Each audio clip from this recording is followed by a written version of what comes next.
A continuación, siguiendo con el programa, invito a la señora Laura Davidovsky a acercarse al estrado. Quiero señalarles que después de la exposición de la licenciada Davidovsky va a haber una nueva sesión de preguntas, por lo que les pido de 10 minutos igual que el anterior, por lo que les pido a todos los participantes que quieran formular alguna pregunta puntual a los expositores, puedan ir preparando ya sus preguntas con tiempo. Me permito, antes de que la señora Davidovsky tome la palabra, destacar que es licenciada en Ciencias Físicas, egresada de la Facultad de Ciencias Exactas y Naturales de la Universidad de Buenos Aires. Desde el 84 ha trabajado en la Comisión Nacional de Energía Atómica de su país, en investigaciones y transferencias científico-tecnológicas, particularmente en materia de contaminación atmosférica, modelización y simulación de procesos de dispersión de contaminantes en la atmósfera. La licenciada Davidovsky tiene muchas publicaciones y dentro de ellas merece destacarse la guía metodológica para la evaluación del impacto atmosférico asociado a la generación de centrales termoeléctricas, entre otros. Buenas tardes, muchas gracias a la organización por invitarme. La idea, después de pasar por Medellín, por Lima, por la Ciudad de México, vamos a la Ciudad de Buenos Aires. Cuando me invitó a la organización me pidió que hablemos de la gestión de la calidad del aire en Buenos Aires. El tema que yo no pertenezco al sector de gestión, sino que yo pertenezco al sector de ciencia y técnica, de manera que yo les voy a contar desde el sector de ciencia y técnica qué es lo que pasa en la calidad del aire de una ciudad como Buenos Aires. ¿Qué les suena? Buenos Aires. Parece que los aires son, por lo menos el nombre parece que son más o menos buenos. Vamos a ver qué hay de cierto y qué hay de mentir en todo eso. Lo que vamos a hablar es de la Ciudad de Buenos Aires y del área metropolitana en general. Es una misma cuenca atmosférica, ya pasó con el que contó un poco el caso de Lima, la que contó un poco el caso de San Pablo. Es la misma cuenca atmosférica y diferentes jurisdicciones. ¿Cuántos de acá conocen la Ciudad de Buenos Aires? ¿Quiénes la conocen? Ustedes saben cómo es Buenos Aires, los que estuvieron. Buenos Aires es un lugar bien chato, bien, digamos, es la pampa húmeda, tenemos mucha soja, mucho trigo, es bien chatito y estamos al lado del río. Les puse acá la rosa de vientos para que miremos un poquito también de dónde vienen los vientos. Para los porteños es claro que en términos generales el viento casi siempre viene del río, en general del noreste, a veces del este, pero ese viento es un viento encima que viene relativamente limpio, viene de la zona del Río de la Plata y en muchos casos viene directamente del mar, con lo cual ni siquiera trae contaminantes propios. O sea, el viento que ingresa en la ciudad es viento muchas veces, en la mayor parte de las veces, viento limpio. Presten atención a las jurisdicciones. Esta que está en amarillo es la ciudad en sí, es la ciudad de Buenos Aires, y todo lo que está en naranja es el conurbano. Pertenecen a diferentes jurisdicciones, incluso a diferentes partidos políticos. Los que gobiernan la ciudad de Buenos Aires son de otro partido político que lo gobiernan la provincia. El buscar políticas comunes siempre fue un desafío para tener políticas comunes a una cuenca que es común. Un poco para reforzar lo que dijimos antes, miren, esto es lo que se ve en la ciudad cuando uno viene en el avión. Es un lugar bien llano, los vientos llegan y prácticamente no hay nada que los detenga. Y si encima miramos un poco cómo es ese tema de la capacidad de limpieza que tiene la atmósfera, lo que les muestro acá es cómo es la variación de la altura de capa de mezcla, la altura de inversión, como para que se den idea qué difícil que es que se dé una situación de concentración y de aumento de los contaminantes en la ciudad. Por supuesto, si se fijan, tenemos alturas de capa de mezcla en invierno al mediodía que son de 500, 600 metros, y en verano son más de 1000 metros. En invierno, cuando miremos los resultados, vamos a tener concentraciones más altas que en verano por esta situación, pero en todos los casos los estudios muestran que de un día para el otro prácticamente no hay episodios de concentración de contaminantes en casi ninguna situación. Vamos a hablar de dónde se mide y qué se mide en Buenos Aires. Esto que ustedes ven es la ciudad de Buenos Aires. Hay desde el año 2007, yo diría, en forma continuada. En realidad, desde el año 86 hay una red de monitoreo, pero yo diría que una red automática con datos confiables están desde el año más o menos 2006.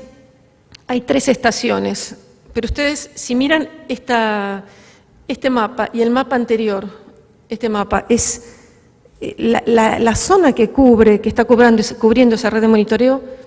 Es bien chiquita, estamos cubriendo solamente el área de la Ciudad de Buenos Aires. Es cierto que es donde se concentra la mayor cantidad de actividad, pero la cobertura espacial que tenemos con estas 3 estaciones es relativamente baja. Tenemos en el área de la provincia de Buenos Aires, a raíz de quejas de la población, no de una política de instalar red de monitoreo, sino a partir en realidad de un juicio ambiental, aparece la obligatoriedad de poner una red de monitoreo en lo que se llama la cuenca Matanza-Riachuelo, que es donde están instaladas la mayor parte de las industrias muy contaminantes, están instaladas a la vera de este río, que lo utilizan para los residuos líquidos, pero más allá de los residuos líquidos es una zona que está muy contaminada. Entonces, con el interés y la intención de establecer una línea de base, se instalaron distintas estaciones de monitoreo. Fíjense que hay una estación automática que está en un polo industrial que es el Dock Sud, otra estación automática que mide PM2,5, dióxido de azufre y compuestos orgánicos volátiles totales, y otras estaciones que miden en forma periódica, una vez cada 3 meses, todos esos compuestos. La diferencia con la red de la ciudad es que está operada por privados. Digamos, es como que la provincia de Buenos Aires va contratando consultoras que hacen esas mediciones, pero no hay un protocolo sobre cómo tienen que informar en cuanto a la calidad de esas observaciones. No hay informes sistemáticos, de manera que toda esa información que se colecta en la provincia es una información poco analizada. Lo que sí muestra que es interesante, en todos los casos no hay excedencias de monóxido de carbono, de óxidos de nitrógenos, ni de ozono. Es prácticamente los únicos datos de ozono que tenemos en la Ciudad de Buenos Aires. Nosotros hasta ahora, con la poca información que tenemos, no se ha detectado niveles de excedencia de ozono en Buenos Aires. Sí hay excedencias de PM10 y esta es la única circunstancia que hay excedencias de dióxido de azufre. En esta pequeña red mal manejada, mal informada, con poca trazabilidad, aparecen algunas excedencias de dióxido de azufre. Buenos Aires, igual que todos ustedes en Latinoamérica, somos nietos, porque ya somos prácticamente nietos, de la red PANAIRE, que no sé si algunos de ustedes se la acuerdan, que fue la red de la Organización Panamericana de la Salud, que fue en los años 70, y ahí se medía material particulado sedimentable y dióxido de azufre. En aquel momento, en los años 70, se identificó que el dióxido de azufre no era un problema para Buenos Aires. A partir de ahí, nunca más se midió. Es el día de hoy que esa red que yo le mostré en la Ciudad de Buenos Aires no mide dióxido de azufre. Esta red es una red más moderna, hay una problemática alrededor de una petroquímica, entonces se miden mercaptanos, dióxido de azufre. Y acá por eso les digo, esto es lo único que les voy a mostrar de esta presentación, donde el dióxido de azufre aparece como un tema a analizar. Vamos rapidito. Les voy a mostrar los resultados de la red de monitoreo, ahora sí, de Buenos Aires, con datos confiables, una red de monitoreo, datos continuos. Estos son... el monóxido de carbono no presenta un problema, no hay excedencias de monóxido de carbono y como en casi todas las ciudades del mundo, la tendencia es decreciente. Esto tiene que ver, como en todas partes, con una renovación del parque vehicular y porque el monóxido de carbono viene básicamente de la quema de la gasolina en los vehículos, con lo cual esto es un indicador que esta red de monitoreo está funcionando bien y que acompaña los cambios tecnológicos. El dióxido de nitrógeno en la ciudad aparecen algunas excedencias de las máximas diarias establecidas por la Organización Panamericana de la Salud y también por la norma de calidad del aire de Buenos Aires, que es mucho menos restrictiva, pero algunas excedencias aparecen. Acuérdense, la Argentina es un país que tiene mucho gas natural. El gas natural, nosotros tenemos 3 centrales termoeléctricas instaladas en la ciudad y los óxidos de nitrógeno son una consecuencia de la quema del gas natural. El gas natural es muy limpio, pero a altas temperaturas emite óxidos de nitrógeno, con lo cual las fuentes fijas son una fuente importante de óxidos de nitrógeno y eso se ve en algunas circunstancias en la red de monitoreo. Las medias anuales de dióxido de nitrógeno en ningún caso superan los de la norma de Buenos Aires, pero sí esto es muy similar a lo que mostraron antes en Lima, a los de la Organización Mundial de la Salud. La tendencia no es clara, no se ve si suben, si bajan. Acá hay como dos cosas encontradas. Por un lado, los vehículos nuevos con catalizadores emiten menos óxidos de nitrógeno. Por otra parte, tenemos cada vez más el uso del gas natural, emite óxidos de nitrógeno. En Buenos Aires hay una flota de vehículos a gas natural, es la segunda más grande del mundo después de Pakistán, de manera que tenemos así... No es clara la tendencia con los óxidos de nitrógeno, si baja, si sube. En principio hay como dos situaciones encontradas. El material particulado PM10, igual que en todas partes, también hay excedencias, en este caso tanto de la Organización Panamericana, de la Organización Mundial de la Salud como de las normas locales. Y el PM2,5 no se mide en forma oficial en la Ciudad de Buenos Aires, el organismo de gestión no lo mide, pero estos son los resultados de nuestras mediciones en el grupo de monitoreo y ahí se ve que nosotros también tenemos un límite, igual que mostró Sergio a la mañana, muy similar al resto de las ciudades, de 65 microgramos metro cúbico, pero si miramos los de la OMS o los de la EPA, realmente las excedencias son importantes. Fíjense que ahí se ve que en invierno la calidad del aire es peor que en el verano. Esto es coincidente con lo que mostré al principio de la altura de capa de mezcla. De manera que, en resumen, podemos decir de Buenos Aires que tiene una red de monitoreo en la ciudad con datos confiables. En la provincia realiza mediciones para establecer la línea de base, para instalar una red de monitoreo. No hay informes sistemáticos y falta mejorar la transparencia sobre las metodologías de calibración y el entrenamiento del personal. El CO cumple las normas, tendencia decreciente. El NO2 hay algunas excedencias de corto plazo, la tendencia no es clara. El dióxido de azufre no se mide en la ciudad. Las mediciones de la provincia, sin embargo, muestran excedencias. El dióxido de azufre hay que mirarlo. Y el material particulado PM10 hay excedencias en todas las jurisdicciones. PM2,5 no hay excedencias si consideramos la legislación local, pero sí en invierno. El PM2,5 en Buenos Aires es la mitad de lo que se mide, por ejemplo, en Santiago de Chile. Y en ozono no hay excedencias, pero la estadística es escasa. Eso sería como nuestro perfil y que es coherente con nuestra geografía. Yo lo que quiero hablar ahora es de las emisiones, de dónde viene todo esto y cuáles serían como las herramientas. Estas son las fuentes fijas versus las fuentes móviles. Fíjense, las fuentes móviles están en verde. Las fuentes móviles sí están en verde. Y todos los que no están en verde son fuentes fijas de distinto tipo. Disculpen que tengo en inglés la transparencia esta. Fíjense, no nos sorprende. El dióxido de carbono es el primero. El dióxido de carbono es el primero, el dióxido de azufre es el último, o sea, los contaminantes que dependen fundamentalmente del consumo de combustibles provienen de las fuentes fijas, que provienen básicamente de las centrales térmicas que están instaladas en la Ciudad de Buenos Aires. El monóxido de carbono viene básicamente de las fuentes móviles y el resto de los compuestos también. Fíjense, hay una cosa que es interesante, que son los otros gases de efecto invernadero, que son el metano y el nitroso, que también vienen de las fuentes móviles. Y esto tiene que ver con la flota de gas natural.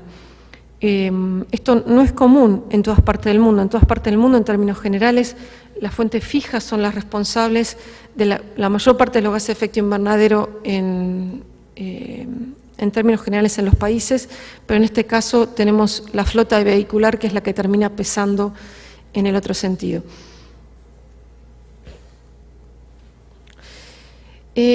Vamos directamente entonces ahora a las fuentes móviles. Fíjense, les pido que presten atención a las 3 primeras columnas. Vamos a diferenciar gases de efecto invernadero de contaminantes tóxicos, contaminantes clásicos del aire, precursores del ozono. Miren las 3 primeras columnas. Este es dióxido de carbono. El dióxido de carbono, el CO2, ¿de dónde viene? Viene de la gasolina, viene del diésel en vehículos livianos, viene de la flota de gas natural y viene de los camiones. ¿Qué les indica el CO2? Les indica un poco cómo es el patrón de consumo de combustibles. Si bien hay una eficiencia en el medio, básicamente este sería como una evidencia de consumo de combustible. Pero miren el metano y el nitroso. ¿De dónde vienen las emisiones de metano y nitroso? ¿De dónde vienen? Del gas natural. La quema del gas natural, o sea, la flota nuestra del gas natural, así, de acuerdo a estos resultados, muestran que tenemos emisiones de metano y de nitroso significativas. La suma de esto más esto hace que la efectividad de la incorporación del gas natural como política de reemplazo del diésel no es claro si termina siendo un aumento o una disminución de gases de efecto invernadero. ¿Está claro? El metano y el nitroso son gases de efecto invernadero. El metano es 21 veces más eficiente que el dióxido de carbono. El nitroso es 310 veces más eficiente que el CO2. Y a pesar de que las emisiones son mucho más bajas, con estos patrones, la efectividad del reemplazo del gas natural no es claro. Ahora, ¿cuál es el pequeño detalle de todo esto? Los factores de emisión de metano y de nitroso son relativamente malos. ¿De dónde salen estos? Es una compilación de factores de emisión medidos en Colombia, en Chile, en San Pablo, en Buenos Aires, de distintas experiencias. Sin embargo, es tanta la diversidad de tecnologías, algunos autos son convertidos, otros tienen distintos pesos, que yo lo que les digo que estos resultados son, lo que dicen es que falta estudiar las emisiones de metano y de nitroso de la quema del gas natural, para decir si el gas natural reduce o no los gases de efecto invernadero. Esto es un resultado muy importante. Respecto del otro, yo creo que lo más importante es que miren las últimas 2 columnas, que probablemente les sorprendan o no. El diésel es el único que emite material particulado de manera significativa, por lo menos en nuestra flota. Y el diésel, y lo mismo pasa con el dióxido de azufre. El dióxido de azufre, la gasolina no importa, el gas natural no importa, solamente el diésel es el responsable de los aerosolos. O sea, tomando acciones sobre el diésel directamente es como se van a reducir ese PM2,5 que mostré antes. Lo que les quiero mostrar acá es qué pasó en la Argentina con el dióxido de azufre. Eso que nosotros decíamos que no se mide porque se dice que hay poco. Miren, si se centran en la línea blanca muestra cómo se redujo las emisiones de dióxido de azufre de 1970 al 2003 en la Argentina. ¿Y eso por qué es? Porque en la Argentina se empezó a generar hidroelectricidad. De 1970 en adelante se fue incorporando cada vez más la energía nuclear, la energía hidroeléctrica, y todo lo que tenía que ver con el consumo de combustibles se fue incorporando el gas natural, con el cual el dióxido de azufre no tenía de dónde salir, hasta que llega un mínimo. El mínimo es en el 2006, cuando en la Argentina se produce la crisis del gas natural. El gas natural dejamos de tenerlo, de hecho dejamos de vendérselo a los chilenos, dejamos de tenerlos para nosotros mismos, y las fuentes fijas, la generación de energía, aumenta significativamente el consumo de combustibles líquidos, que nosotros llamamos fuel oil y gasoil, y entonces se ve claramente esta tendencia de aumento. Ahora presten atención al fondo. El fondo es cómo son las participaciones de la Ciudad de Buenos Aires, del área metropolitana, respecto del resto del país. O sea, lo de arriba es... lo de arriba es Argentina y lo de abajo es Buenos Aires. Fíjense como prácticamente la tercera parte de las emisiones de toda la Argentina se dan en Buenos Aires. Pero no solamente eso, sino que además esa proporción va creciendo significativamente. Y eso es porque tenemos 3 centrales termoeléctricas instaladas en el área metropolitana que, ¿para qué sirven? Para darle electricidad a Buenos Aires, que quienes somos los principales consumidores. Entonces, esa proporción cada vez va creciendo más y eso va modificando mucho el patrón de la atmósfera de Buenos Aires. Por eso, esa decisión de no medir dióxido de azufre por una cuestión histórica, sin duda es un error. La variabilidad interanual de las emisiones de dióxido de carbono en todo el país, esto no es Buenos Aires, sino que esto es todo el país, tiene que ver con la disponibilidad hidráulica. Miren solamente los piquitos arriba. Cuando hay hidroelectricidad, que es esta línea roja, es necesario quemar menos combustibles. Cuando hay poca hidroelectricidad hay que quemar más combustibles. De manera que esta variabilidad interanual la maneja la hidraulicidad, pero sin embargo, la tendencia de largo plazo la maneja la población. O sea, lo que domina las emisiones de dióxido de carbono en la Argentina, por lo menos, es la población. Cuanto más población hay, más emisiones de CO2 hay.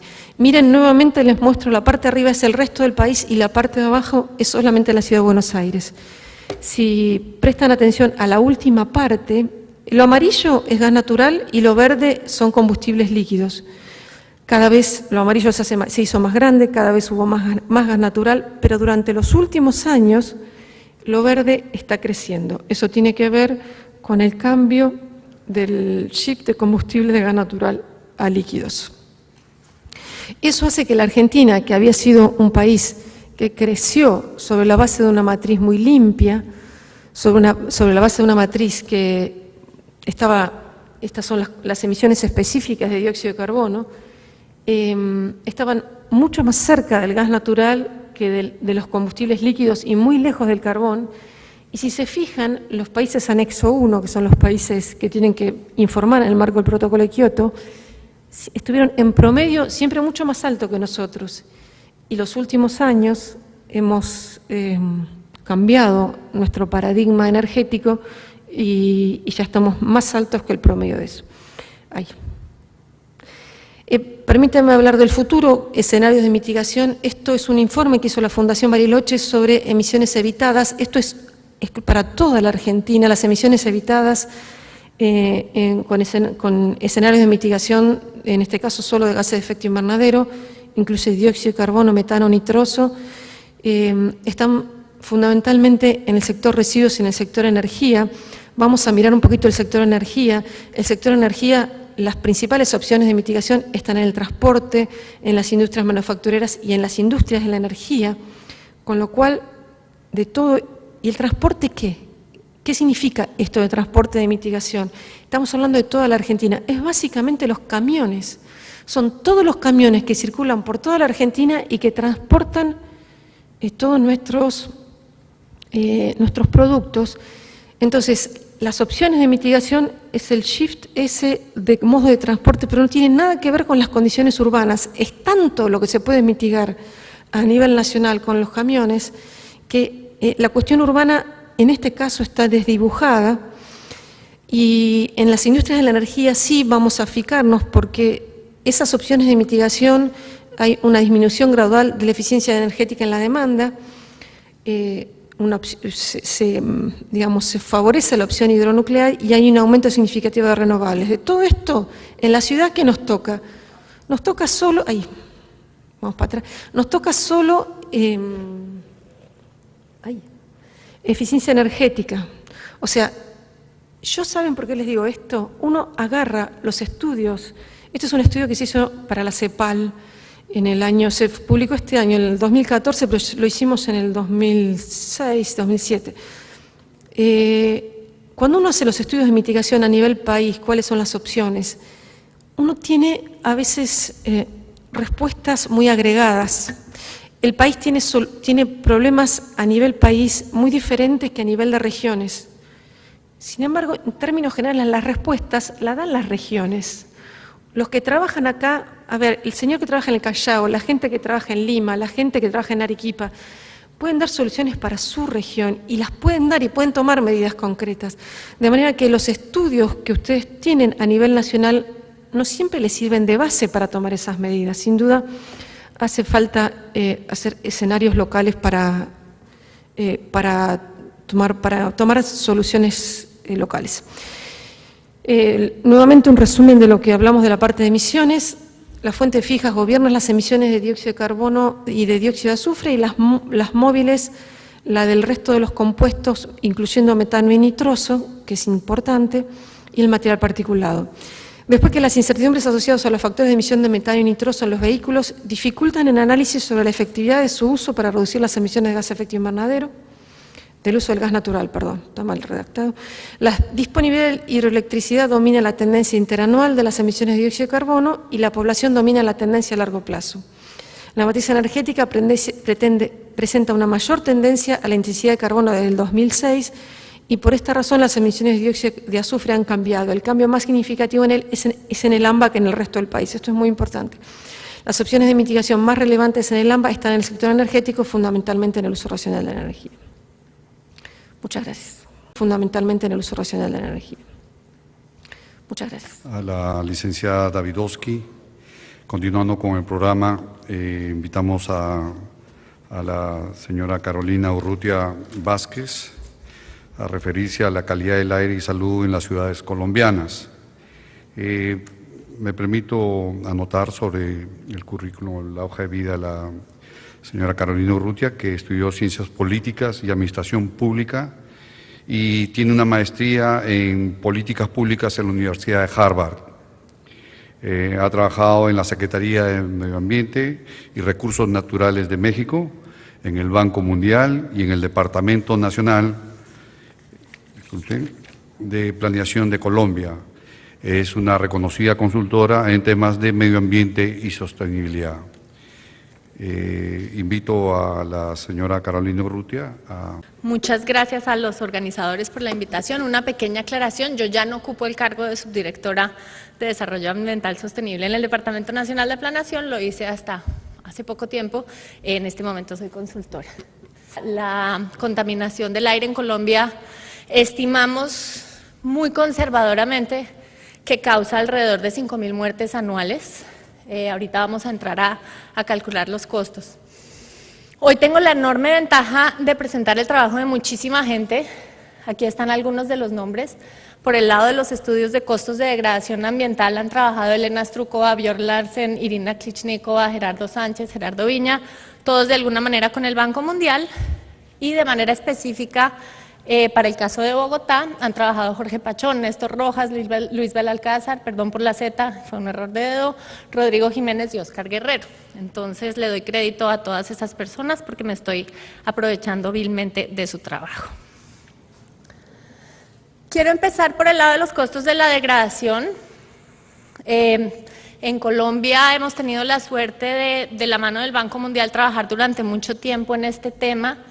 El trabajo inicial de costos de degradación se publicó en el 2005 en un análisis ambiental de país con datos del 2002, cuando calculamos costos de alrededor de 3.7 del PIB anualmente. Como pueden ver en la tabla, pues en el gráfico, estaban distribuidos en ese momento en temas de agua y saneamiento, desastres naturales, contaminación atmosférica, degradación de suelos y contaminación intradomiciliaria. En el 2009 se hizo un nuevo estudio para trabajar sobre costos de degradación, esta vez trabajando únicamente sobre contaminación atmosférica, agua y saneamiento y contaminación intradomiciliaria. Es difícil comparar ambos estudios porque los cambios de la economía colombiana en estos años han sido muy significativos. No estamos hablando del mismo país, básicamente. Tenemos que utilizar distintas metodologías, el tema de la atención médica, el acceso, los ingresos han cambiado significativamente la forma en que abordamos los datos. Lo que sí tenemos por seguro es que la contaminación atmosférica sigue siendo la que mayor costos tiene para la economía. Entrando en detalle a los estudios, a los datos del 2009, aquí está un resumen muy general. La contaminación atmosférica causa principalmente enfermedades respiratorias graves y crónicas, sobre todo por el material particulado. La mortalidad anual, como les decía en un principio, se calcula en alrededor de 5.000 muertes. La morbilidad, pues también, como ustedes ven, es muy significativa y los costos están alrededor en 1.1 del PIB del 2009. Un número bastante significativo, 5.7 billones de pesos colombianos. La contaminación del aire interior, por uso de combustibles fósiles principalmente, causa enfermedades respiratorias graves y crónicas, enfermedades al cerebro y el corazón, y sobre todo afecta a mujeres, a niños menores de 5 años y, por supuesto, por tratarse de un tema de combustibles intradomiciliarios, normalmente son los segmentos más vulnerables de la población. Causa alrededor de 1.000 muertes precoces al año y le cuesta a la economía 0.22 del PIB del 2009. Por el tema de agua y potable y saneamiento, ha habido mejoras sustanciales entre ambos estudios, pero sigue siendo, por supuesto, un costo muy grande para la economía y para la vida. Causa principalmente, como ustedes saben, diarrea y enfermedades relacionadas a la malnutrición, alrededor de 1.600 muertes precoces anuales y 12 millones de casos de ABA. Y el costo está en alrededor de 3.4 billones de pesos o 0.68 del PIB. Estos, les repito, hace poco tuve el honor de presentar este estudio en un seminario en el que se presentaron varios estudios regionales y globales sobre el tema de contaminación del aire y muchos sobre intradomiciliarios. Estos son realmente estimados bastante conservadores. Hay quienes dicen que demasiado, pero consideramos que son el escenario más plausible y sigue siendo alarmante. En 2010 podemos atribuir alrededor de 7.700 muertes precoces a los 3 factores de degradación ambiental que se incluyeron en el estudio. El 60% son por contaminación atmosférica urbana. En términos de morbilidad, la carga por enfermedad está similarmente distribuida, está entre 65 y 69% para los temas de contaminación atmosférica. Como les decía, entre los dos estudios lo que vemos es un país diferente, un país que se tiene que estudiar tomando en cuenta distintos parámetros. Hoy en día, o a partir del 2009, tenemos información mucho más precisa, mayor cobertura demográfica y estadística, indicadores de salud mucho más desagregados. En 2004 solo había monitoreos de contaminación atmosférica para 4 áreas metropolitanas. Ahora tenemos 11, bueno, hasta el 2012. Tenemos ya monitoreo experimental de material particulado 2.5 y tenemos cálculos locales de proporciones de material particulado 2.5. Entonces, ha disminuido la incertidumbre del análisis, pero ha aumentado su complejidad. Ahí gane y pierde en el análisis. Por área urbana, pues Bogotá, a la que vamos a entrar en detalle más adelante, sigue llevando Por supuesto, también pues, por los temas poblacionales y por la actividad económica, el bulto de los problemas de contaminación atmosférica, tanto en exposición como en número de casos. No está muy, bueno, sí está muy lejos, pero no demasiado lejos el área metropolitana del Valle de Aburrá, como vimos marginalmente hoy, tendremos oportunidad de explorar con mayor profundidad mañana. Y Cali y Bucaramanga serían las siguientes ciudades. Esto está pues directamente en proporción con la actividad económica y con la población. ¿Cuáles son las categorías que examinamos en detalle para contaminación atmosférica? Mortalidad, donde ya les comentamos los casos totales, que suma alrededor de 4.500 mil millones de pesos anuales. Bronquitis crónica, admisión en hospitales, sala de emergencias, días de actividad, enfermedades respiratorias, que son especialmente alarmantes por tratarse de niños y por tener secuelas a lo largo de toda la vida, y enfermedades respiratorias en adultos. No voy a entrar demasiado en estadística para que no me regañen Ernesto y compañía, pero como ustedes pueden ver, son números especialmente alarmantes, como lo han mencionado casi todas las personas que han estado paradas aquí hoy. El problema de estos números es que afectan primordialmente a la población más vulnerable. Entonces, que vía esta problemática estamos en realidad echando a perder muchos de nuestros esfuerzos en política social. Porque si por un lado subsidiamos o invertimos en estas poblaciones en temas alimentarios, escolares, por el lado de salud ambiental, estamos acabando con nuestras propias inversiones. Además, por supuesto, de la catástrofe humana que esto implica, pero digamos, en términos económicos, estamos metiéndonos zancadilla a nosotros mismos. En términos de porcentaje del costo, por supuesto, mortalidad lleva el bulto, pero días de actividad restringida y lo que eso representa para la productividad de la economía es también muy significativo. Y como les dije anteriormente, el costo está en alrededor de 5.7 billones de pesos anuales. No voy a entrar en detalle en la metodología, es una metodología pues, que se está utilizando, como mencionó Ernesto y Sergio varias veces durante la mañana, que se está utilizando alrededor de la región. Por supuesto, dependiendo del país y de la información disponible va variando. Y pues se hace lo posible por hacer una estimación monetaria para tener un lenguaje en común con otros sectores, no por supuesto con el objeto de quitarle la atención a la tragedia humana y a las caras individuales que representa, sino por tener un lenguaje que todos podamos comprender.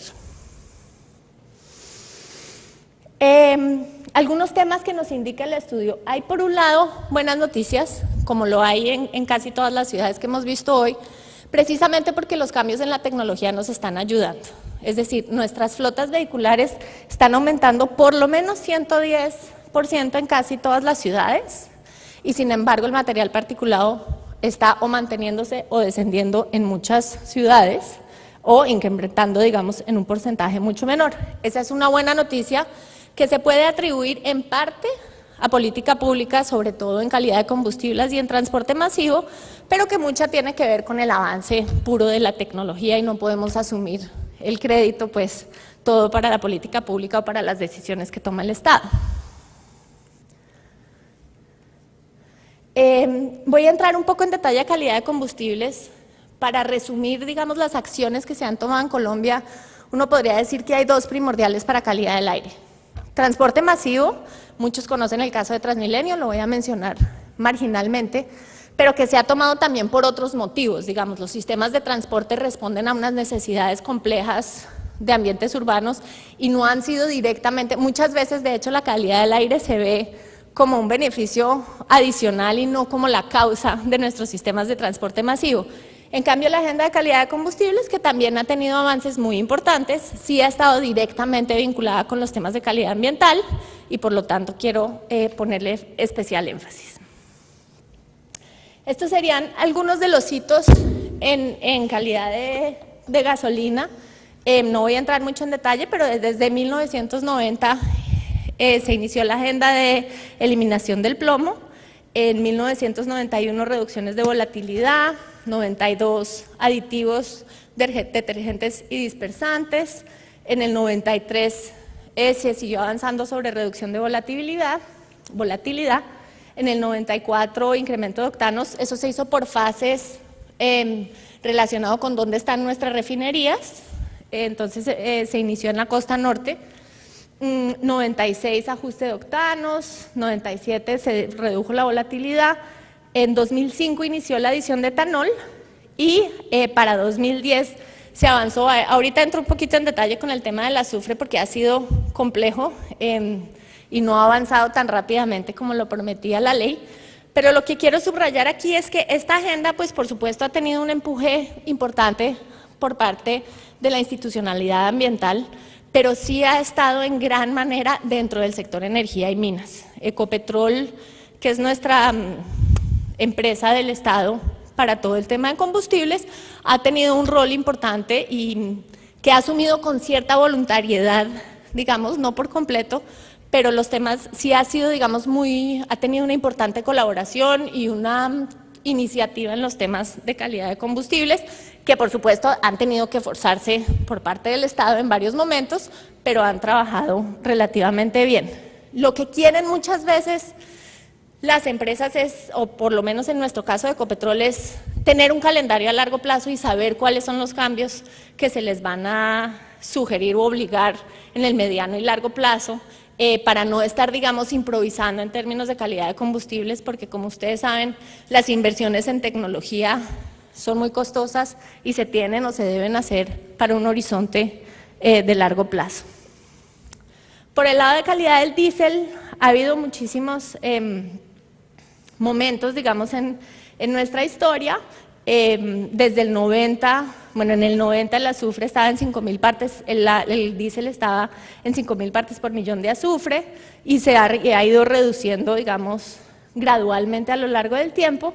En alrededor de 2006 se dividió el diésel corriente y diésel extra, un poco parecido al caso mexicano, que por supuesto tuvieron diferencias y tienen diferencias de precio. Continúa la reducción, el extra es el que tiene la mayor calidad y desde 2010, digamos, en el diésel, desde 1990, como les decía, de 5.000, para el 2010 se legisló en el sentido de que el diésel debería de tener 50 partes por millón en Bogotá y Medellín y 500 partes por millón en el resto del país, mientras que la gasolina de 2007, que tenía 1.000, ya para 2013 debería estar en 300 partes por millón. Ha habido alguna lentitud en términos de la implementación de estas medidas y aunque Bogotá y Medellín ya están en alrededor de 50 partes por millón, algunos reportes de medición nos indican que realmente no están en 50, sino en alrededor de 300. Ahí hace falta una parte de enforcement importante. Entrando un poco en detalle para el caso de Bogotá, como todas las ciudades que han presentado hoy, Bogotá como la capital ha experimentado un crecimiento poblacional importante, que en el caso de Bogotá, y en el caso de Colombia por temas relacionados con el conflicto, es especialmente de población vulnerable y desplazada, que mucha vive en zonas de alta vulnerabilidad, que están creciendo de manera muy precaria. Bogotá tiene un caso interesante porque no tiene mucho para dónde crecer. Por supuesto, en términos de actividad económica hay muchas oportunidades y mucha gente se ve atraída hacia la ciudad, pero en términos geográficos tenemos hacia el norte una limitación en la sabana de Bogotá, que tiene una vocación rural, en el norte unos cerros que tienen restricciones ambientales importantes, una reserva en el norte, no, en el oriente, y hacia el sur una reserva. Entonces todo el crecimiento en realidad se ve hacia una sola zona que tiene una alta vulnerabilidad y una composición socioeconómica, como les comentaba, muy precaria, y de economías muy informales, de asentamientos muy informales y de condiciones en general bastante precarias. Y también es donde, por supuesto, se desarrollan los corredores de actividad industrial más activos. Entonces, se juntan ahí, digamos, todas las fórmulas para el desastre en términos de contaminación atmosférica. Como les comentaba, bueno, la tasa de motorización en Bogotá es relativamente alta. Hay 18.6 vehículos por cada 100 habitantes. El crecimiento de las motos aquí no se ve tan dramático, pero se siente mucho en la ciudad y probablemente siga creciendo. Ha habido alguna legislación para tratar de limitar en la medida de lo posible las motos de 2 tiempos en la ciudad, pero ha habido muchísima resistencia por parte de algunos sectores y esa medida se ha implementado y cancelado ya 2 veces en los últimos 4 años. Este, como muchos otros temas, es un tema complejo de economía política, sobre todo por el tema de que las motos pues son la forma de transporte preferida por muchos sectores vulnerables y es una forma bastante impopular, una medida bastante impopular tratar de limitar su uso. En términos normativos e institucionales a nivel local, este es un tema que ha tenido alguna importancia en varias etapas. Desde el 73 se reconocen los problemas de contaminación del aire en la ciudad. En el 79 se asigna esa responsabilidad al Ministerio de Salud. Nuestra Constitución de 91 es muy garantista y tiene partes muy importantes sobre el derecho al medio ambiente sano, que son la base para mucha legislación local. En el 93 se crea el Sistema Nacional Ambiental, que tiene al Ministerio de Ambiente como líder en términos de políticas, pero que crea unas autoridades ambientales regionales que son bastante complejas de entender porque son constitucionalmente autónomas, responden a una cabeza en términos de política, pero tienen alguna independencia en términos de cómo interpretar las políticas y las leyes nacionales y no siempre coinciden, digamos, en sus prioridades con las nacionales. En Bogotá ha ido evolucionando la autoridad ambiental local. Desde 2005 es una secretaría distrital. Hasta el 97 tuvimos red automatizada de monitoreo de calidad del aire a cargo del DAMA y quizás ese fue, probablemente haya quien esté en desacuerdo conmigo, pero empezó bastante fuerte y ha tenido distintos momentos de fortaleza a lo largo de su historia. Desde el 2001 contamos con un plan decenal de descontaminación del aire con metas específicas hasta el 2020. Algunos momentos claves en Bogotá para hablar un poco también de esta relación con la economía política. El momento en el que más atención ha habido sobre los temas de contaminación atmosférica fue en 2005, cuando un concejal lo hizo realmente parte importante de su campaña, David Luna, colocando sábanas en los puntos donde había mayor tráfico en la ciudad y mostrando, creo que las dejó 30 días, mostrando físicamente la contaminación que estaban dejando los carros, y ese fue un punto clave porque por primera vez, y quizás yo diría la única, fue un tema realmente la contaminación de discusión pública generalizada. Esta mañana comentaba que a veces es necesario que un mensaje de urgencia se dé, como en el caso de México, como en el caso de China. En Bogotá hemos estado muy mal, pero no ha habido un movimiento social o unos grupos de interés que presionen sobre el tema de contaminación. Ha habido puntos de mayor importancia. Ha sido más bien por el lado de la movilidad y la gente que está aburrida de pasar mucho tiempo en el tráfico, que ha habido más interés sobre los temas de transporte y de tráfico. Hemos tenido 2 momentos, mucha gente creo que ya en varias ciudades hay restricciones vehiculares. En Bogotá seguimos teniendo restricciones vehiculares, pero son primordialmente por movilidad. Hay algunas ambientales que aplican más al transporte de carga o al transporte pesado, pero en realidad las restricciones a los vehículos son por temas de movilidad y son en las horas pico exclusivamente. Bogotá es una ciudad muy conocida por sus bicirrutas, sus rutas para bicicleta. Cada vez, digamos, no es un medio de transporte primordial, pero como comentaba el colega de Ecuador, para los ciudadanos es importante y simbólicamente es parte importante del tema de contaminación del aire, la posibilidad de las bicicletas en Bogotá, y es una parte importante como de la identidad de la ciudad. Transmilenio, que es nuestro BRT, y es realmente, o inició como un sistema que respondía en gran medida a las necesidades de transporte de una ciudad en crecimiento, ha estado muy limitado por las presiones políticas. Volviendo al tema de economía política, la chatarrización y la salida de circulación de los buses viejos ha sido un lío.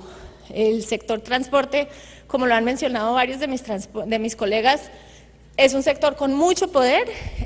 Han parado la ciudad por el tema de chatarrización ya 3 veces durante varios días seguidos, y ha sido muy difícil como realmente salir y convertir a Transmilenio en un sistema integrado de transporte público. Desde el 2008 ha habido avances importantes, pero en realidad es un tema de voluntad política, porque en el tema ha mejorado mucho el tema de transporte.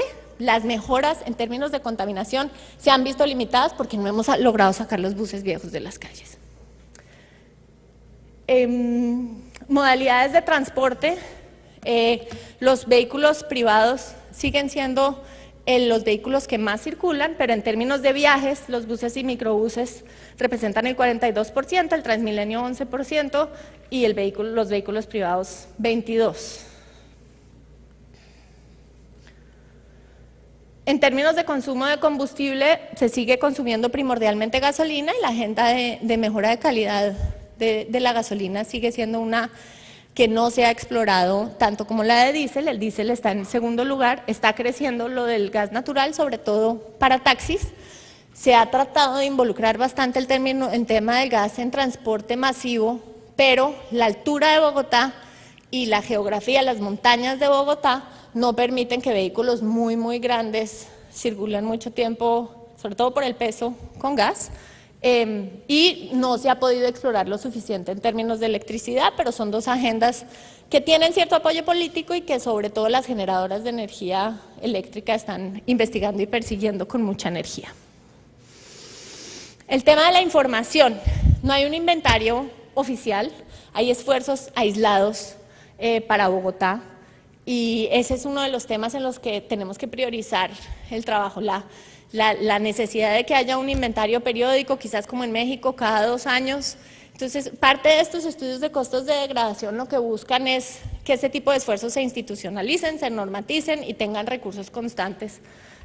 Porque de otra forma, pues tenemos, obviamente los esfuerzos académicos, los esfuerzos aislados son muy importantes y se comparten y los utilizamos, pero es muy importante tener un inventario oficial.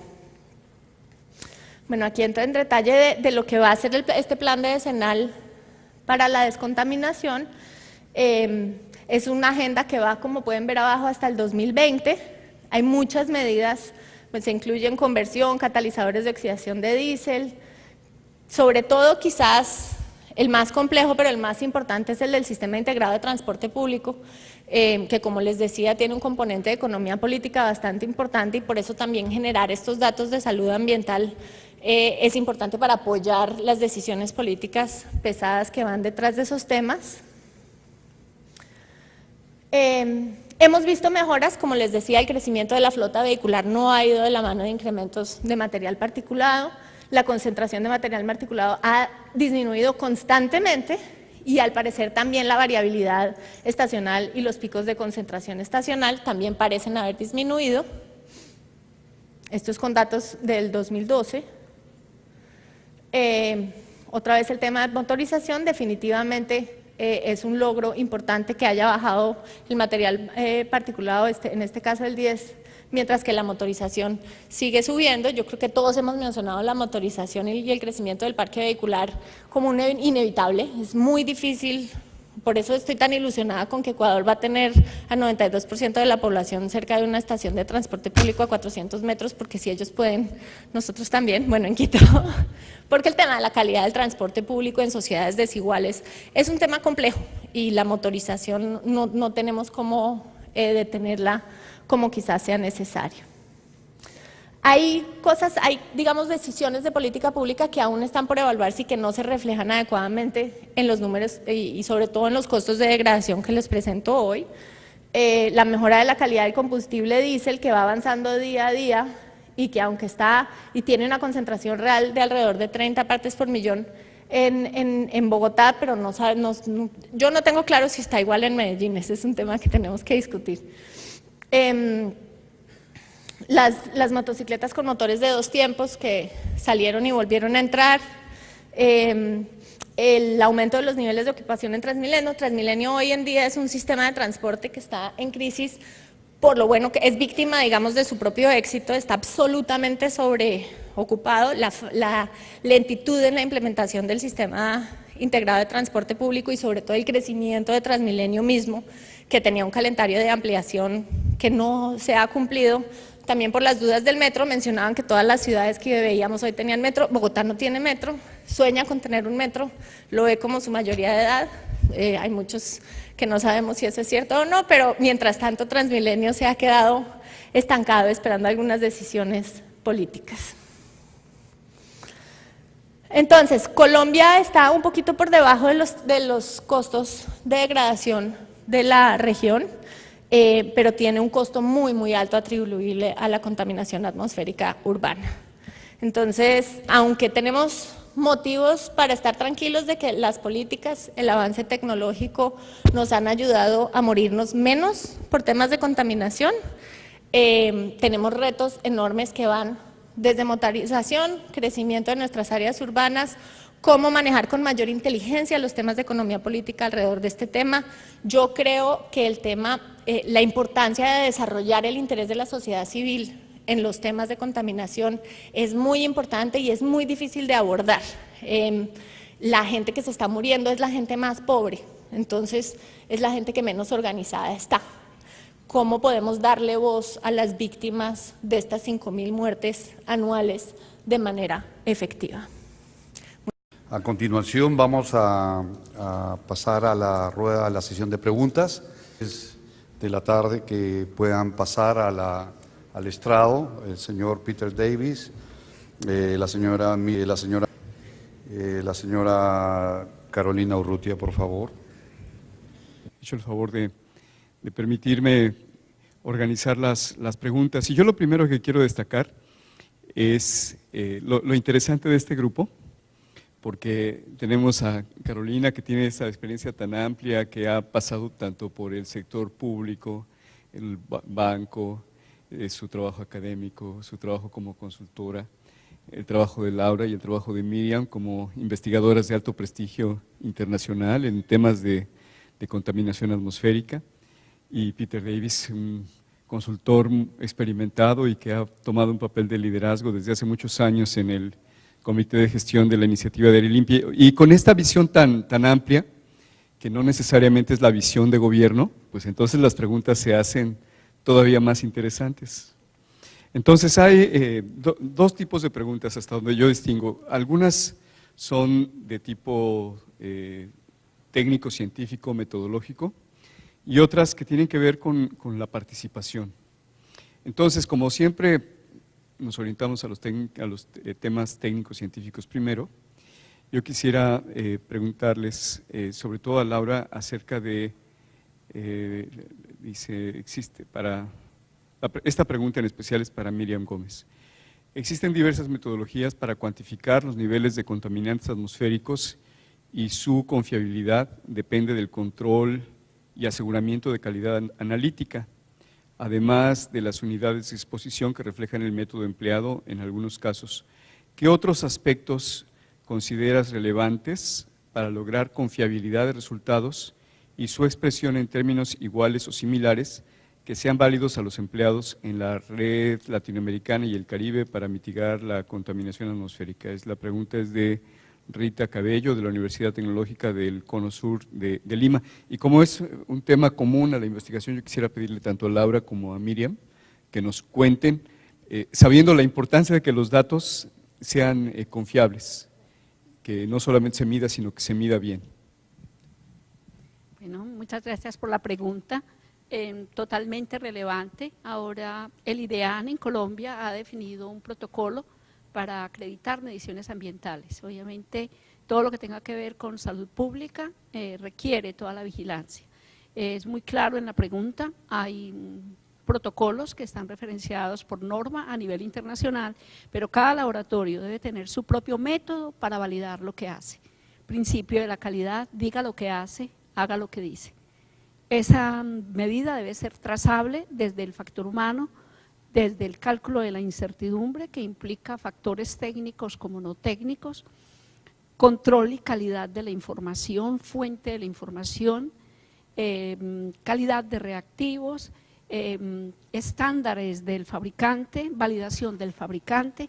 En especial, estuvimos en un debate en Comunidad Europea sobre PM2.5, estuve en Atenas en un evento de este tipo, muy preocupados porque estamos todos muy preocupados por normas de calidad del aire, pero no tenemos manera de medir el PM2.5 que se emite por su dimensión, por su tamaño. Medir PM2.5 en particular, llamo la atención, la técnica rigurosa de medición. Solamente voy a dar un ejemplo. Esto depende del caudal y el caudal está controlado por un juego anillado de controles de fugas que se denominan los ORINs y que tienen unas horas de duración. Cada equipo debe saber cuántas horas opera, cada medición, cada 7 días debe hacerse una limpieza del vaso de acumulación. Técnicamente existe un rigor estricto en el control de cada equipo. Yo invito a todos, seamos muy cuidadosos en estos protocolos, muy rigurosos en el personal que formamos para que todo número sea trazable. Si a mí me preguntan que hubo un evento de calidad del aire, que hoy hubo 27 microgramos metro cúbico, y un ciudadano pregunta por el origen de ese número, hay que saber el día, la hora, estaba calibrado, no estaba calibrado, cuál era el flujo, validez del fabricante, certificación del fabricante de que viene de casa matriz, que viene de un patrón primario, de un secundario. Bueno, aquí me quedaría haciéndole la huella a cada número, de manera que es importante el factor humano, la capacitación. Nos han pedido horas de pesaje de los que hacen las unidades de calibración de pesaje, debe tener un estándar y debe validarse, debe haber 3 personas, deben estar probadas por cada nivel. De manera pues que estas normas que nos agobian por lo riguroso, pero las aprendemos a querer y las cumplimos, no hay otra manera. Listo. Antes de pasarle el micrófono a Laura, yo quisiera complementar la pregunta. Entonces, ¿qué recomendarías? ¿Que la norma además incluyera lineamientos específicos de control y aseguramiento de calidad? Sí, es muy importante que lo incluya. Y lo otro, pues, es aprovechar todo este trabajo. Estos trabajos están publicados. Yo olvidé mi diapositiva, no me dio en la siguiente, donde está mi correo, pero se los puedo compartir. Desde la lista de asistentes estará. Puede que la norma no tenga el absoluto rigor, pero es necesario acompañarse de los trabajos que se realizan y lo más importante, que sea validado por las autoridades. Eso es muy, pero diríamos determinante, porque estamos llenos de números y le he aprendido a mi apreciada y evaluadísima doctora Lavidowski, que ha sido mi tutora en este campo de caracterización, es que el principio de la duda debe existir.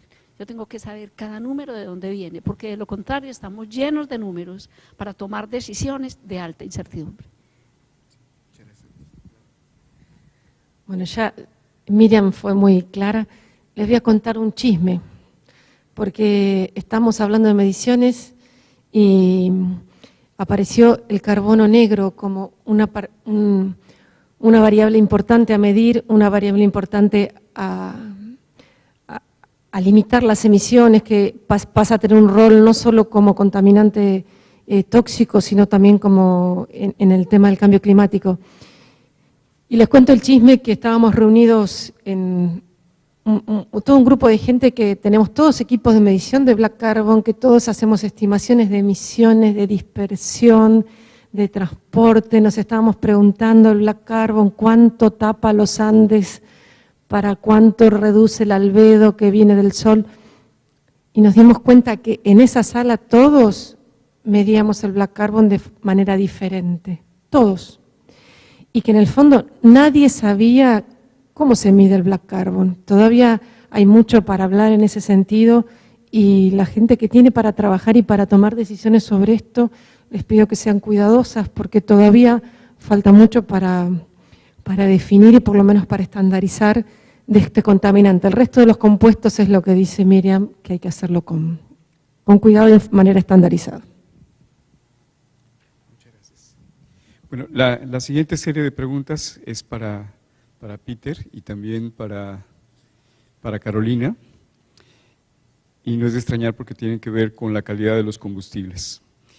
Primero para Peter, La pregunta ¿es compatible la calidad de los gasoles E7, 8 en el Perú con la tecnología automotriz de vehículos de importación? ¿Se proveerá E10 o E15 en Perú? Esa es la primera pregunta. Y otra pregunta es, antes de entrar a los actores, tal vez para Carolina, y ahí lo vamos complementando. Aquí estamos hablando del etanol, pero la pregunta para ti es acerca del azufre y las inversiones de Ecopetrol. Dice, Ecopetrol ha invertido en modernizar en refinerías para producir diésel de bajo azufre. ¿Qué niveles de inversión ha tenido? ¿Es suficiente? ¿Ya produce diésel limpio? ¿Qué significa diésel limpio? ¿Okay? Bueno, entonces le paso primero la palabra. Gracias. Bueno, efectivamente, en toda la industria automotriz mundial, después de análisis y pruebas, etcétera, etcétera, se ha definido que la mezcla de 7,8% no tiene ningún problema. Inclusive se puede llegar hasta 10%. Pero digamos, hay un condicionante. Los vehículos tienen que estar en alguna forma preparados para este combustible. El etanol que se incorpora a la gasolina es higroscópico, quiere decir que puede captar cualquier líquido, cualquier agua que esté dentro del sistema que podría hacer que funcione mal o que se detenga completamente el vehículo. Entonces, si uno tiene un vehículo que ha estado usando gasolina y ha tenido algún contacto, ha entrado de alguna forma agua a la gasolina, el vehículo puede seguir funcionando porque la gasolina, digamos, no se mezcla para nada con el agua. En el caso del etanol, que está incorporada a la gasolina, este etanol inmediatamente forma una mezcla de agua con un nivel de alcohol que hace que la gasolina ya pierda ciertas características. Entonces, aparte de ese tema que es específicamente de limpieza de los tanques o el sistema, la pregunta específica o la respuesta específica es si se puede llegar hasta 10, digamos un E10, un 10% de mezcla de etanol. Más allá, la mayor parte de los vehículos que están en circulación hoy día en el Perú no está permitido, no van a funcionar bien, se va a perder mucho más de lo que se pretendería ganar. Para vehículos modernos en ciertos países, por ejemplo Estados Unidos, cuando se hizo los estudios de incorporar algo más, digamos 15% o 20% de etanol, pusieron un condicionante que solamente este combustible podría ser utilizado en vehículos que son fabricados después del 2002 en Estados Unidos. Acá, por supuesto, estamos mucho más atrasados. Entonces, ¿qué significa? Para el Perú, 7,8 deberíamos quedarnos perfectamente satisfechos con eso. Se está cumpliendo con la ley de biocombustibles, casi en todas las medidas es un proceso industrial de producción que ha sido incentivado y que es bueno y que funciona. Pero hasta ahí nomás. Más allá no hay ningún beneficio económico, no hay ningún beneficio ambiental. Muchas gracias.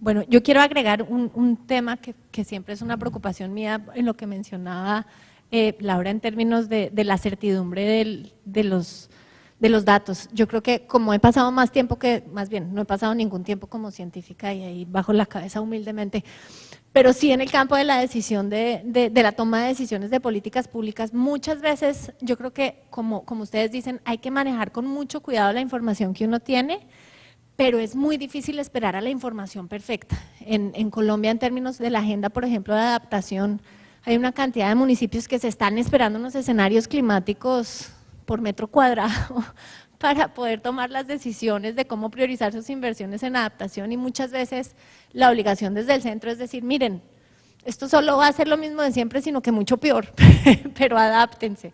Yo creo que lo mismo pasa a veces con la agenda de contaminantes de vida corta.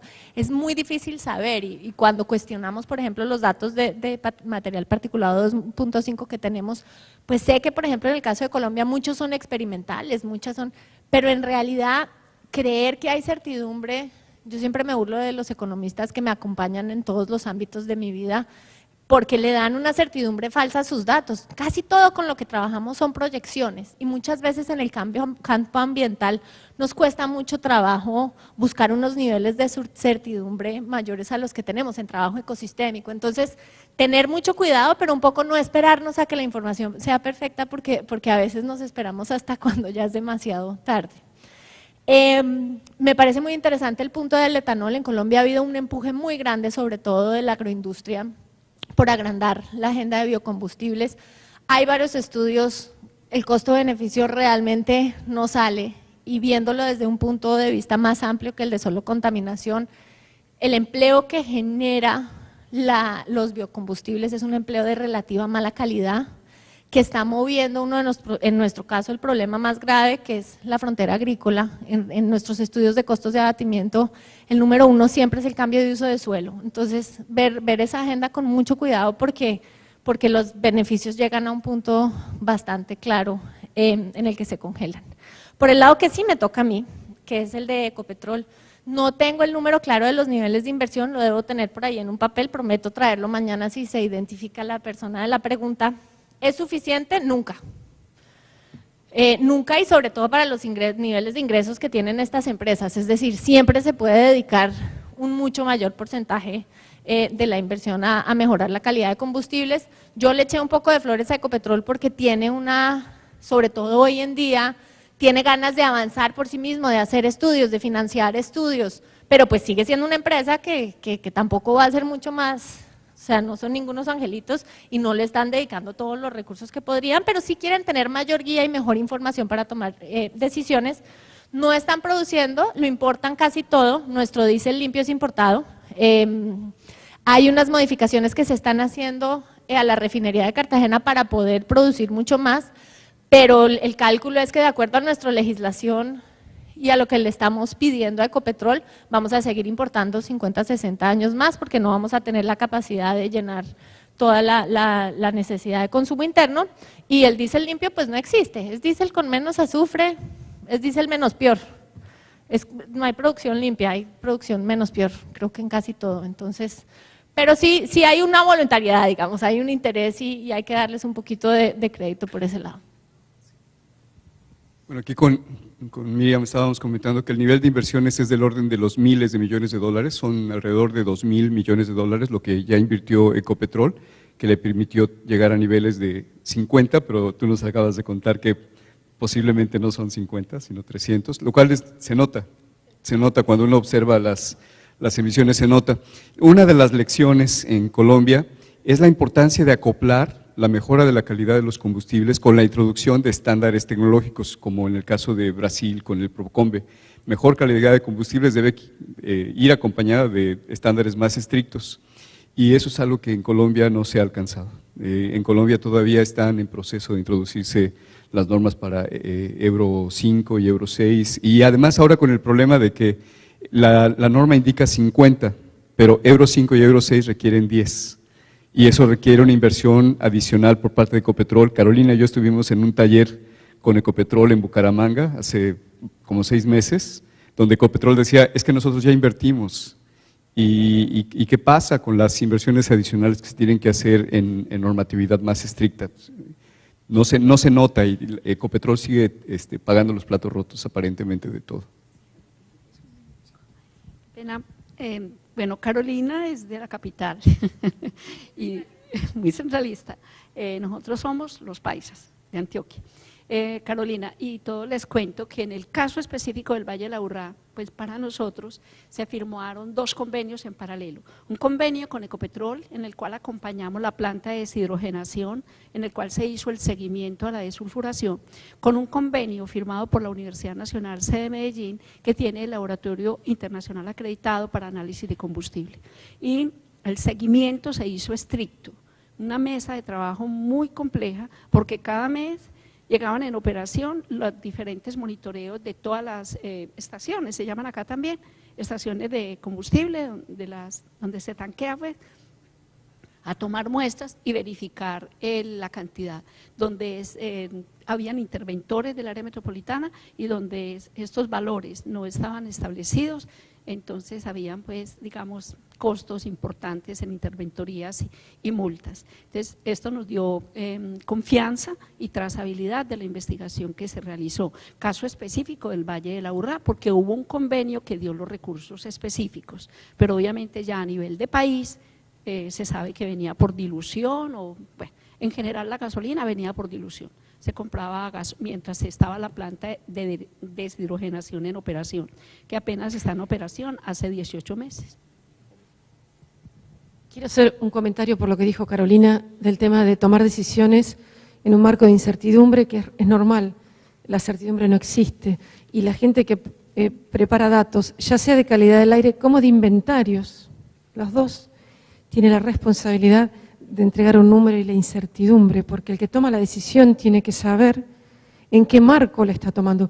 Por supuesto que la tiene que tomar aunque no sepa el número, porque la gente está, y si se está inundando tiene que moverse, y si te tiene que adaptar lo tiene que hacer. El asunto es desde el que produce el dato, desde el que mide, desde el que produce un dato de inventario incluso. Hay que trabajar sobre el dato y sobre la incertidumbre y la trazabilidad de los dos datos. Muchas gracias. Solamente un pequeño comentario con respecto a la calidad del combustible y a la norma de emisiones. No sé exactamente cuál es la norma vigente en Colombia, pero en el Perú la norma vigente para todos los combustibles es Euro 3, de acuerdo a la normativa ya publicada para el año 2016 entra Euro 4. Creemos que eso no va a ser posible por el hecho de que no hay el combustible adecuado. Digamos, el punto importante acá es que el combustible necesario para el buen funcionamiento del vehículo, para que se cumplan con las expectativas, no solamente de calidad de aire, evidentemente reducción de emisiones, sino también las expectativas de durabilidad del vehículo, digamos, que el comprador esté satisfecho con el rendimiento, etc. Un vehículo, especialmente los diésel, tienden a funcionar aún con combustibles malos. Eso es, ojo, pueden funcionar, pero en vez de tener una duración para un vehículo realmente comercial de 1 millón de kilómetros, puede ser que se valoren a los 300.000 kilómetros. Eso es que solamente pueden funcionar al 30% de su vida útil, que es terrible, ¿no? Entonces, eso no debe pagarlo la sociedad, porque ¿qué sucede? Que al llegar a ese kilometraje, el conductor siente que el vehículo sigue funcionando, lo único malo es que comienza a emitir niveles de emisiones tan altos que a cualquier beneficio que se haya sacado antes cuando el vehículo estaba bien, es invertido y se vuelve una carga para la sociedad.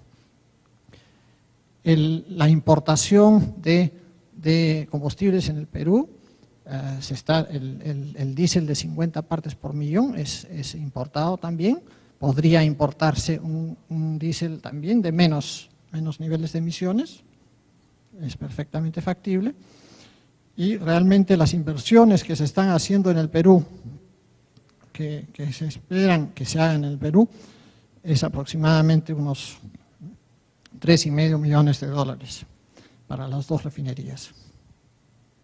Bueno, seguimos en el terreno de la cuantificación y caracterización de los problemas para poderlos enfrentar. Y hay una pregunta sobre los factores de emisión, pero yo la quiero ampliar a los factores de actividad. La necesidad de entender, en el caso específico del sector transporte, el número de vehículos que circulan y por sus diferentes tipos y distribución por edades, el cual a veces está ausente, no se sabe ni cuántos vehículos hay. Por otra parte, faltan datos de actividad, cuántos kilómetros circulan, los diferentes modos. Faltan datos también del número de pasajeros o de carga que mueven estos vehículos. Entonces eso nos configura una parte de los problemas de estimación. Y la otra son los factores de emisión. Y los factores de emisión, pues hay muchos factores, muchos elementos que tienen que ver con la calidad de los combustibles, pero una que tiene que ver con la pregunta es, ¿qué papel desempeña la velocidad en esos factores de emisión? Porque estamos hablando, cuando es muy bajita la velocidad, las emisiones son muy altas. Y después, cuando aumenta la velocidad, disminuye hasta que le pisamos más al acelerador, como lo que tú decías, y entonces aumentan otra vez. Pero yo voy al tema de qué necesitamos hacer para tener datos y herramientas más sólidas que nos permitan hacer mejor nuestro trabajo de estimación. Entonces yo quisiera empezar tal vez por… Carolina, ¿tú quieres aportar? Sí, en la región existen distintos esfuerzos de medir factores de emisión de distintos vehículos. Es bien diferente medir factores de emisión de vehículos livianos de medir factores de emisión de vehículos pesados. Cuando uno tiene que medir cuánto emite un camión, porque los factores de emisión se miden de dos maneras, o se mide en un laboratorio que uno tiene un dinamómetro y que uno puede medir, representar una circulación promedio, o se miden on board, o sea, se ponen equipos sobre un equipo en funcionamiento. En los equipos livianos estas actividades son relativamente más sencillas que en los camiones y en los buses. Y muchas veces las principales acciones las tenemos que tomar sobre los pesados, que son los que aportan, por ejemplo, en el tema de particulado, son las principales fuentes de emisión. Entonces, lo que hay que tratar de hacer es buscar las tecnologías. Por ejemplo, los brasileros tienen, en Brasil hay un laboratorio para medir factores de emisión de vehículos pesados, pero creo que es prácticamente el único de Latinoamérica, si no me equivoco. En Chile la universidad tiene un laboratorio.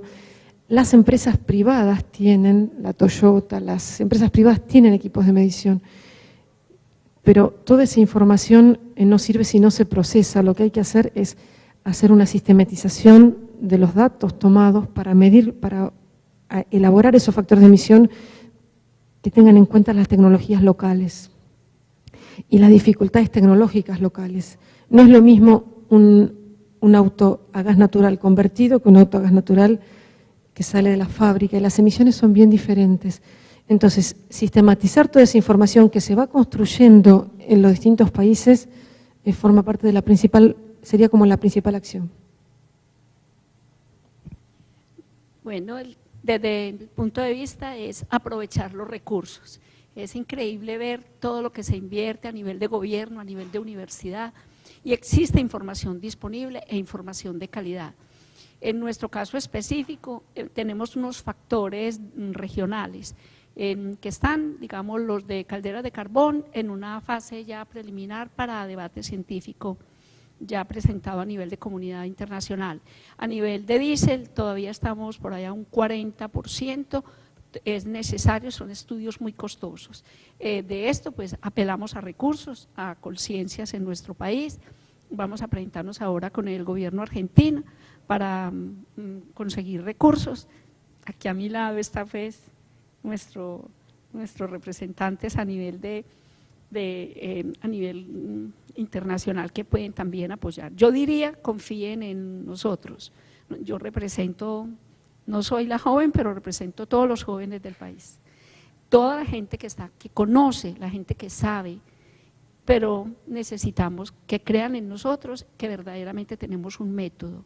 Hoy en día hay muchísimo. Bogotá tiene, en este momento han llegado como 7 doctores, que llegaron de Georgia, están en La Salle, ahora están haciendo el nuevo inventario en Bogotá, gente que llega con muchísimo conocimiento y que es necesario que los apoyemos, pero obviamente no nos pueden dejar estudiando porque nos quedamos estudiando, entonces necesitamos todo este conjunto de actores comparto el principio, multisector, trabajo multipropósito. Muchas gracias. Bueno, para cerrar la mesa, porque nos vamos a ir a un coffee break, esta pregunta tiene que ver con la participación de los actores clave. Bueno, ¿quiénes son los actores clave y qué papel tienen que desempeñar? Y yo quisiera pedirle a cada uno de ustedes que nos haga un comentario final del panel con ese respecto. Gracias. El tema de la participación es un tema complejo, creo que en Latinoamérica y en el mundo. Yo creo que en realidad pocos países han aprendido a hacer participación bien. Muchas veces hacemos participación en unos talleres que duran 2 horas, tal vez traemos a 5 personas de otra ciudad, lo demás normalmente es la capital, 3 académicos, o sea, es muy difícil hacer participación efectiva. El caso que conozco, que es el del distrito, han tratado realmente de hacer una serie de foros de participación muy importantes, fuera de las cosas obvias que tienen que estar, digamos, la industria, tiene que estar el sector privado, tienen que estar los distintos niveles de gobierno. Yo creo que lo más difícil es involucrar a los afectados, y vuelvo a un punto al tema sobre el cual trato de ser recalcitrante, y es que las víctimas de este problema no tienen voz, son difíciles de encontrar, ellos mismos no saben de qué son víctimas. Entonces, ¿cómo se les sienta a la mesa? ¿Cómo se hace para identificarlos? Y ese es un tema difícil, porque generar conciencia, y México es un país que tiene muchísimas lecciones por enseñarnos en este punto. Yo no sé si eso es espontáneo, no sé si porque los problemas de contaminación del aire fueron poco después del terremoto que realmente potenció a la sociedad civil en México. Yo no sé qué fue, o fue la gravedad, o sea, cuando uno sale a la calle y le dan ronchas o se desmaya y no puede ir al colegio, pues la gravedad, que es lo que les decía, a veces nos hace falta que nos pase algo terrible para tener eso, sentar a la mesa a los afectados, que son los únicos que realmente saben lo que es el costo. Yo les puedo hablar de 5.7 billones, les puedo hablar de 3% del PIB, pero eso no existe, porque también es otra proyección. Entonces, yo creo que ahí está el reto, cómo identificar a estas personas y sentarlas a la mesa para ver realmente cómo es el peso político, cómo cambiamos el voto de la gente, cómo convertimos esto en un tema electoral, más allá de cuántos foros se hicieron y en qué comunidades. La participación tiene que ser que haya luz pública sobre estos temas de manera constante. Entonces, no respondo a la pregunta, un poco digo, eso es muy difícil y no sé cómo se hace bien. Les voy a pedir que anoten la pregunta y sigamos pensando en las respuestas para que lo resolvamos en el siguiente panel, para que hagamos este pequeño break y podamos ir a tomar café. Muchas gracias a todos y un aplauso para nuestros panelistas.